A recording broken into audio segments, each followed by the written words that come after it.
விஜயகுமார் பேசுறேன். அந்த ரோபோட் சிட்டியை உடனே ஆக்டிவேட் பண்ணுங்க. இன்னைக்கு இப்பவே. என்னங்க இது 2 இட்லியோட பார்சல் உடனே அனுப்புங்கிற மாதிரி கேட்குறீங்க. அதை கோர்ட் தடை பண்ணியிருக்கு சார். அதை நம்மால மீற முடியாது.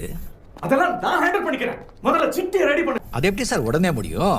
பார்லிமெண்ட்ல ஆர்டினன்ஸ் பாஸ் பண்ணணும், அதுக்கு மேல் சபையில் எதிர்க்கட்சிகள் ஒத்துழைக்கணும். அதுக்குண்டான ப்ராசஸ் ரொம்ப பெருசாச்சு சார். அங்க நமக்கு 40 எம்பிங்க இருக்காங்க சார். அதெல்லாம் நான் பாத்துக்கிறேன். அது மிஷின் சார்.